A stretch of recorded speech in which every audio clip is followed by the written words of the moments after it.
Good afternoon, welcome back to Chivas Chit Chat, the weekly talk show where we talk about the previous week news every Monday at 6 p.m. I know we're here in mid-semester, so thank you so much for tuning in today. My name's Giovanna. I'm Mirka. I'm Roseman. I'm Gabrielle. And to start us off today, we're going to start off with Roseman. Yeah, we're going to be talking about an issue that's been in the headlines a lot lately, but now it's Senate is kind of coming into the conversation. So the SB6 bill, Senate.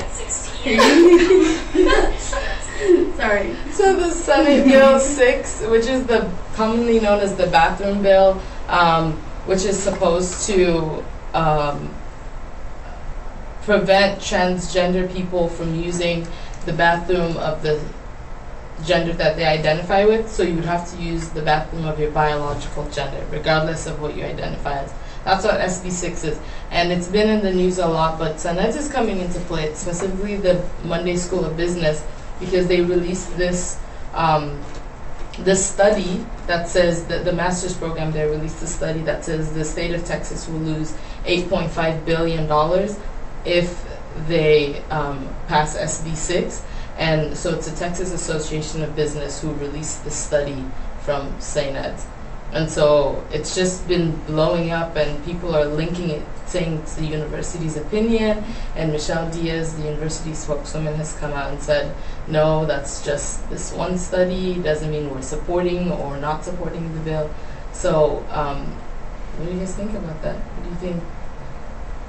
I mean, it's so weird that it's becoming so big because, it's just like a regular research thing that I know happens like all the time here at St. Edward's, where they're working on different research topics, and then it kind of got brought into this much bigger conversation. Kind of a hysteria, sort of. That I don't think they ever intended to be part of. Yeah, and I mean the bigger backlash is that PolitiFact, which is a news site that kind of validates or invalidates like things going on in the news, especially with all the fake news going on. They've become really important, and they rated it as mostly fake, which means it says here. Yeah, that's embarrassing. Yeah, I know.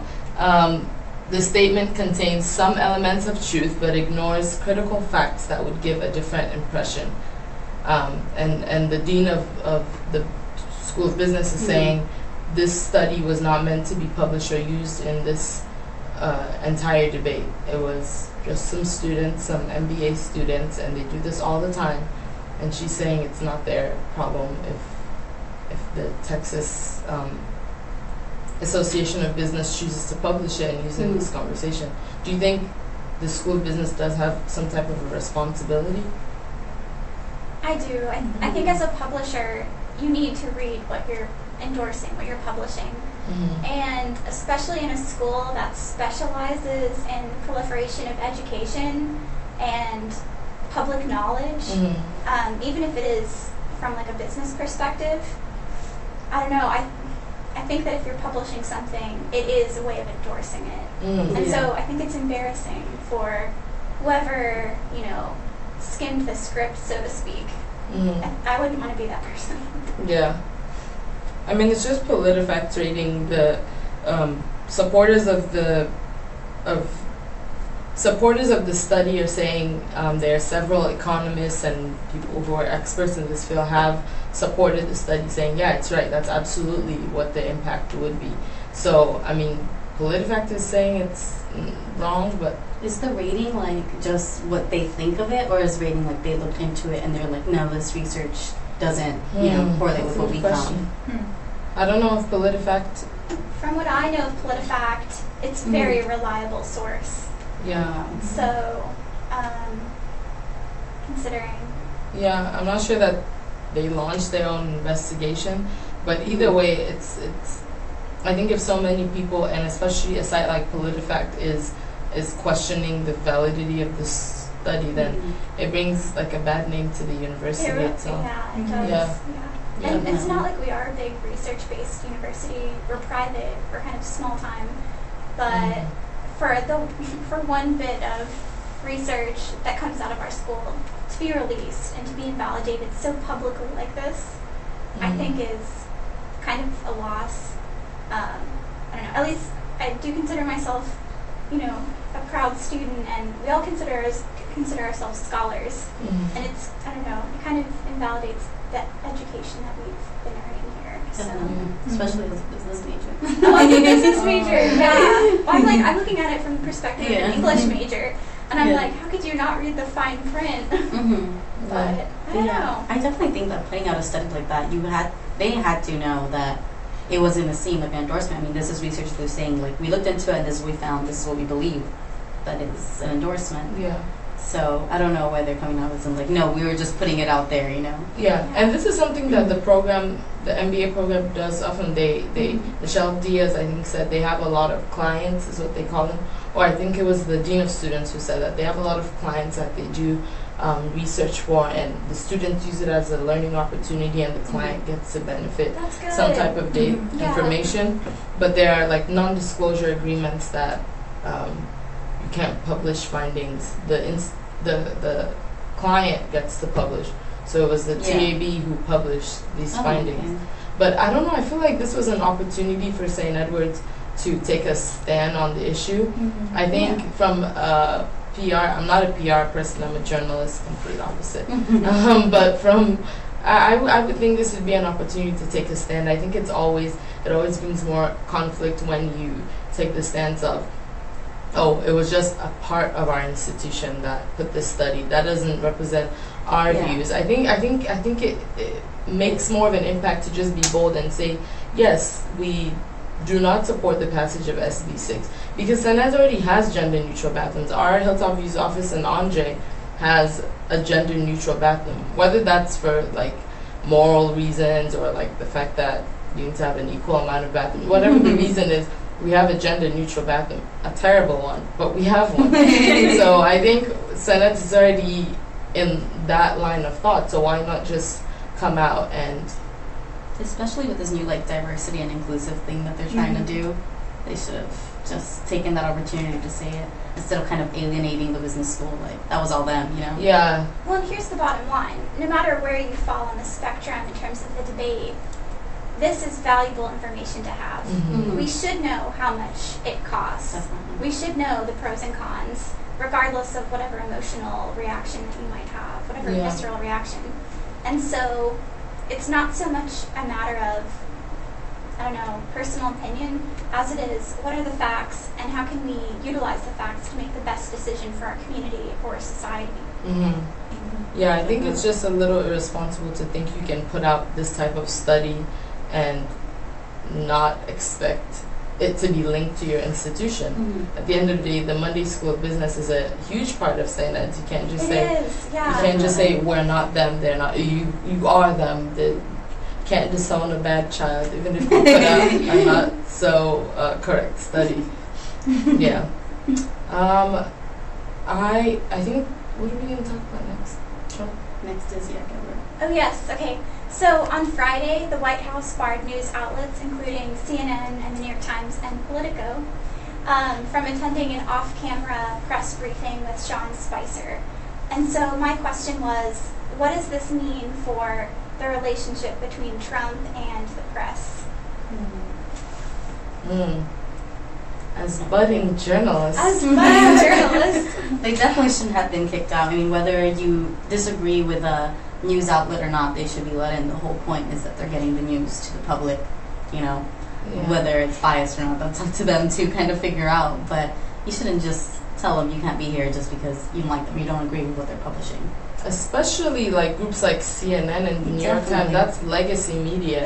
That says a lot.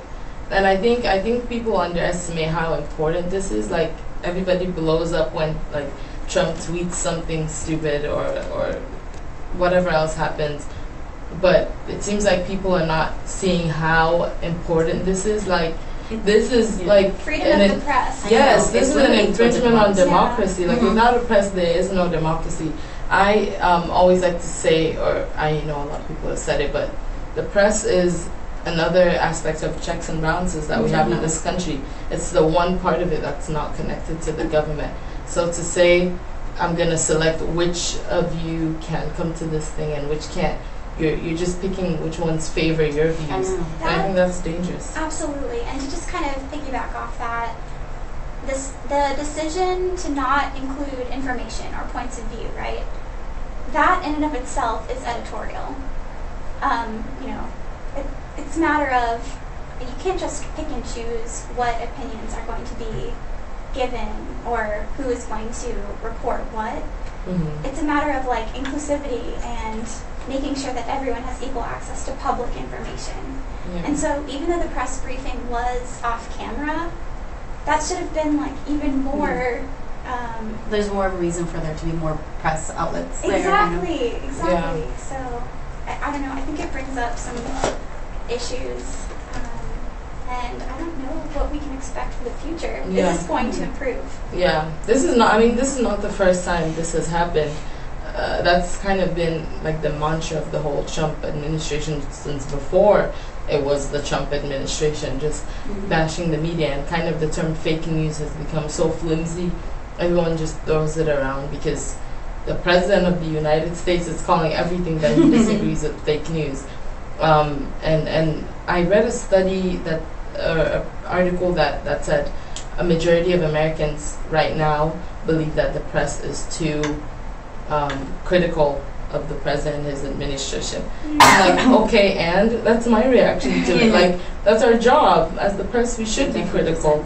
And his administration is so unlike anything that we've ever seen that's what we should expect, more criticism of it. Yeah.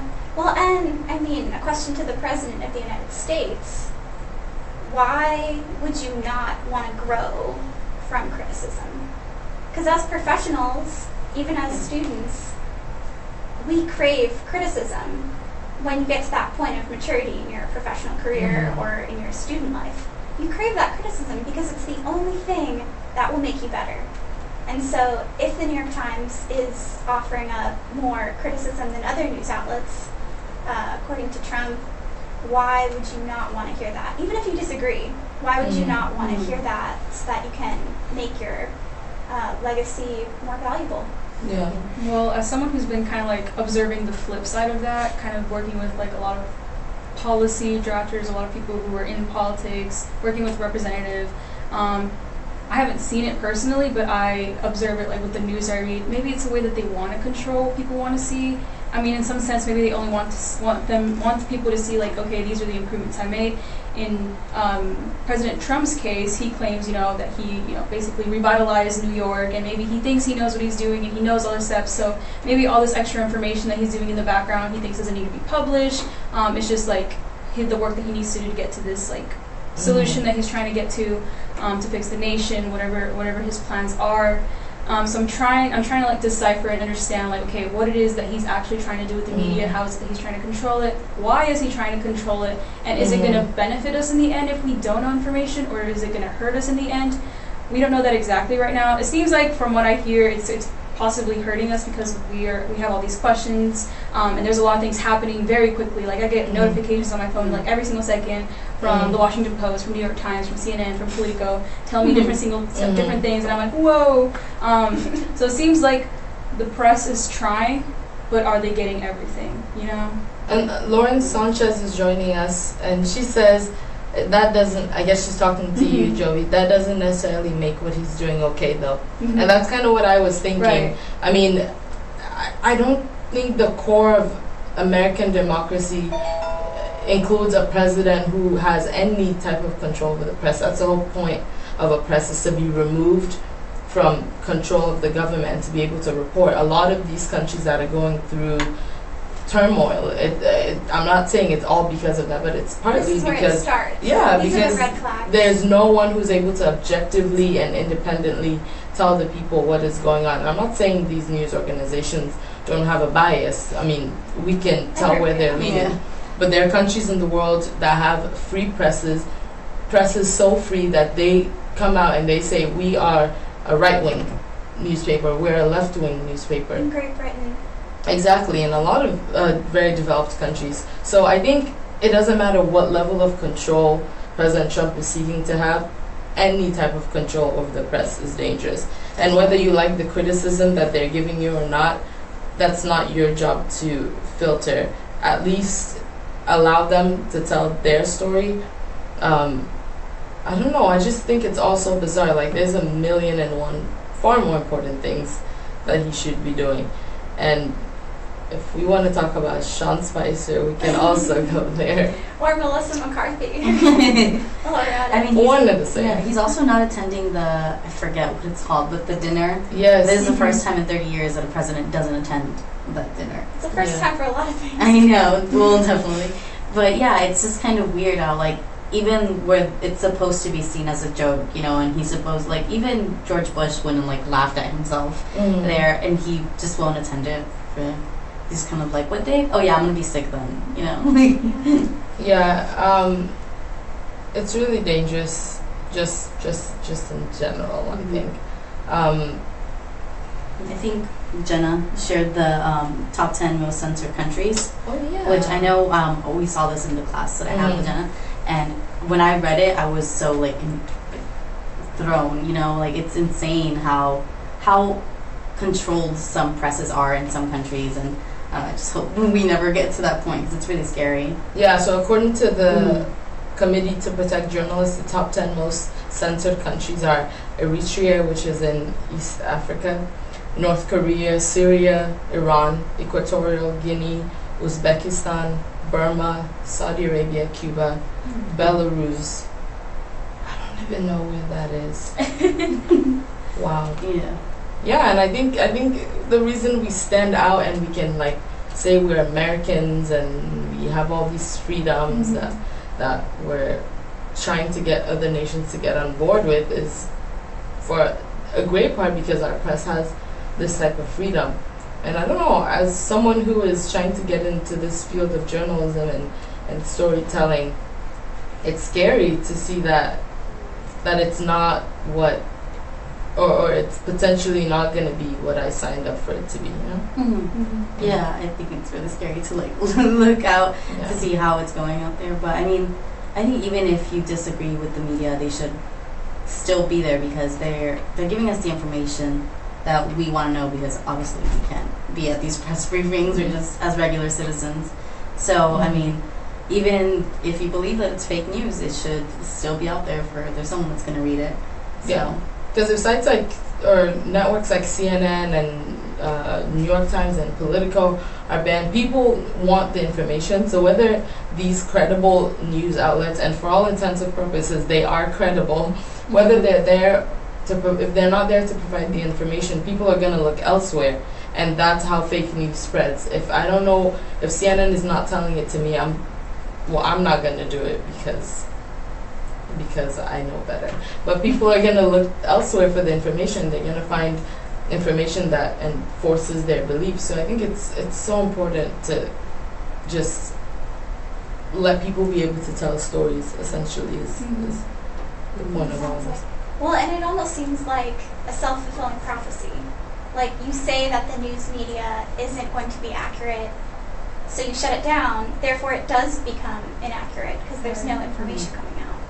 So Joel Valdez is watching with us, and he says you definitely need a fifth conservative opinion in your panel. This is what the press is like, biased. So conservative opinion in your panel will balance your views. Thank you for your input, Joel. Honestly, thank you for bringing that up. We have been discussing this for many meetings that we've had. That yes, we would love to have a conservative panelist here. It's just about those people who have those conservative values stepping up to the plate and being willing to make themselves vulnerable to campus. Because even us here, just for however we identify as, come on our show. We're here to make ourselves vulnerable to y'all. We'll welcome you. Joel says, you're welcome. Yeah, we're actively reaching out to people, talking to a bunch of different students that we know have conservative values, friends, people that we know. And it's like there's such a stigma around being conservative on this campus that no one wants to do it. But we promise we're going to work on it. And you should see something. And if you're a student who's interested, just, you can find us. Yeah, it's pretty fun doing this little show, actually. Going back to the press, though, I think like a good thing that can come out of all of this kind of negative relationship, that's absolutely my opinion. It's a terrible relationship. But I think a good thing that's coming out of it is that the press has become more vigilant. Like all these news networks are working so hard, harder than they ever have, to get the information that people need. It's like a vengeance, like, because you're trying to censor me, I'm going to do all I can to get everything I can on you. And I think that's definitely a really good thing, and it's inspiring to young journalists like ourselves. Yeah. Joel also says that is very telling of society in general. I guess talking more about the stigma. Yeah, the stigma around conservatism. Yeah, it's just difficult. We're working with someone that we're trying to get on the show, and you can tell, like, it's a real It's fear. a struggle for her. And I don't understand. I mean, I understand it, but it just seems unfair in general. And I know we had a viewpoint article, an R review is what we call it, which gives the opinion of whoever the editors are for that week, and it doesn't represent the views of the entire newspaper. But it was basically an opinion article saying that there's no conservative voice on campus, and that's detrimental to all of us. It is. Yeah, and I know that received a lot of buzz online last week. Yeah. And I don't know, it was good to see. Yeah, I know a lot of the comments on that post were, well, you know, as a conservative, I felt like I had to work harder. But I think, I mean, if that's truly your opinion, that's truly what you believe, then you should be proud of it. There's no need to, you know, kind of want to pretend to have a different view than you actually do just so you can fit in, or so you won't have to face a backlash. If that's your opinion, I think you should definitely be proud of it. I mean, I just want to understand, like, actually, like, what can we, or people with more liberal people, what can we do to make conservative students on this campus feel welcome? Because honestly, I can't, like, if there's a conservative person behind me in class, one, there's no marker for a conservative student. So if you're not speaking in class, my number one assumption is she's not that interested in talking. And if I do know that you're conservative, I don't think it's my job to poke at you in class. Hey, dude, maybe you should. Yeah. So what actually can we do to kind of make those students feel more comfortable talking? I feel like it's something so personal. Oh, Joel, thank you so much for talking with us. Thank you. We enjoyed this. Appreciate it. He says, proud of all of you for holding a discussion regarding the current state of affairs. Thank you so much. And Lauren Sanchez says, well, a lot of people view Synods as their safe space, and having people who have conservative points of view, whether it be extreme or not, can make them very uncomfortable, especially since a lot of conservative values involve the dehumanization of certain groups of people. I can take this one. So, I think there's a pretty big difference between a fiscally conservative person and a socially conservative person. And I think that's one of, I'm liberal, but that is one of the problems, I think, of the liberal mindset, is that we have a difficult time differentiating. And that's totally understandable, but once again, there's a reason why forums should be bipartisan. And that's because both ways of thinking are valid, and they can both learn from each other. And do your research. That's another thing, is you have to try to understand where the other side is coming from. And that's the only way we can create a society with free press, with freedoms, whether they're fiscal or what have you, social. So. And I think, at least to answer her question about how St. Edward's is a safe place for some students, I think it's also important to understand that it's a safe place for every single student, faculty, staff member, regardless of where they stand on the spectrum. And the institution itself, I feel, does its work to make sure everyone feels included. That's what we were talking about earlier, about how they're doing this whole diversity and inclusivity initiative, and I think that also includes political views.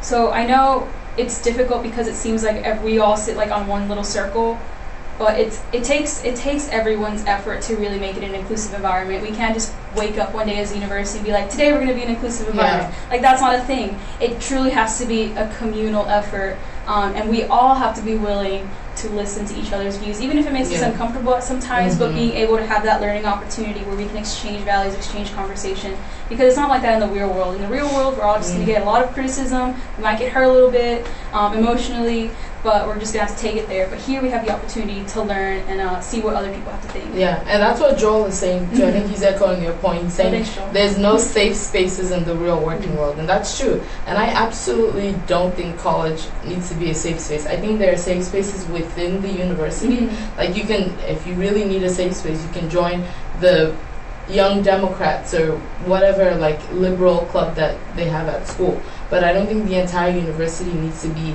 a liberal safe space that excludes others, because at the end of the day, that's not what St. Edward's is advertising, that's not what they're selling, that's not what the brand of the university is. It's a Catholic institution that prides itself in social justice and service, and I don't think social justice is a liberal thing. I don't it's think universal. Social justice exactly. is universal. Absolutely.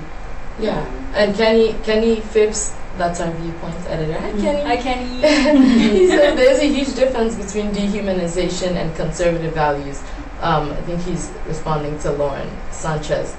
And yeah, I think that's like a huge misconception that kind of limits people from being open to conservative ideas. It's like what we see in the news of conservatives, like the crazy people who spray swastikas on people's houses or the N-words on the man's car. But that's not... It's not representative. Yeah, I think right now there's a lot of like bad stuff that's being associated with Republicans and conservative values that don't necessarily reflect what conservative values truly are.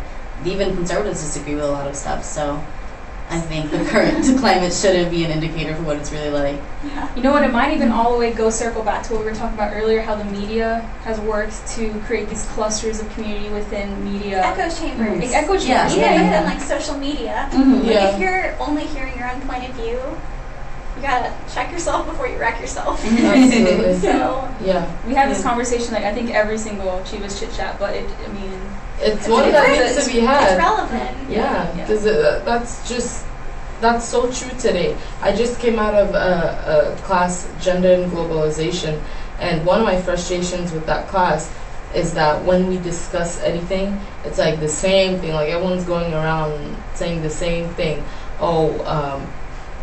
Just the same perspectives in general, and it's like it gets not frustrating. I mean, I can do my own research and learn like different perspectives on my own, but it just doesn't seem like the real world. It seems like that's a disadvantage that us Senator students are going to have, because when we leave the hilltop, it's going to be a real shocker to know that there are other people who don't share our values and are not going to just want to create a safe space for us wherever we go. So I think it's something that desperately needs to be changed, and I'm not sure how. If you have any ideas, please comment. Please send them Help in. us change the world for the better so it's more inclusive. Yeah.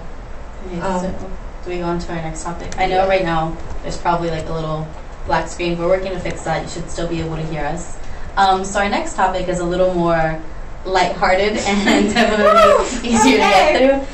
We're going to be discussing last night's Oscars. So if you didn't know, you probably live under a rock. But last night were the Academy Awards ceremonies, and there was a lot of stuff that happened if you watched all the way through. But one of the big things was that Viola Davis won an Oscar for her supporting role in Fences, and she is the first black woman to win an Emmy, Oscar, and Tony for acting. I know Whoopi Goldberg has an EGOT, but hers was also for producing and other stuff, not just acting. And also Mahershala Ali won an Oscar for That's how you say it. Mahershala, yeah. Thank God. And he's the first Muslim American who has won an Oscar. And then Moonlight won, after all, for Best Picture, and it's the first movie with an all-black cast to win an award. Wow. And also Casey Affleck won for Best Actor, which a lot of people did not agree with. So what are your thoughts on last night's Oscar? So much going on. I think I'm more interested in talking about the Casey Affleck thing. In 2010 or 12, I believe, he was accused of sexual assault of two different women who he worked with came out with allegations that he sexually assaulted them. There was a lawsuit. The lawsuit was dropped because they settled it out of court. and this is the second time this year that I can't remember what the actress's name is. Brie Larson. Brie Larson had, and she's an advocate for against sexual assault, very huge advocate, and she had to present him with the award twice. I'm just like, the first time this happened, and she was not having it the first time. I think it was at the Grammys. No. The Golden Globes. Golden yeah. Globes. That's rough. Grammys is music. Yeah. And the Golden Globes, she had to present, and she just basically was like, "Here, take it, goodbye." Yeah. She did not look pleased. So I And she think, didn't even clap last night when he won. like after that, Yeah. why would you guys put her to be the announcer? Yeah, I mean, I know it's a protocol where every year for both the Golden Globes and the Oscars, and I'm not sure, I think other award shows also do this.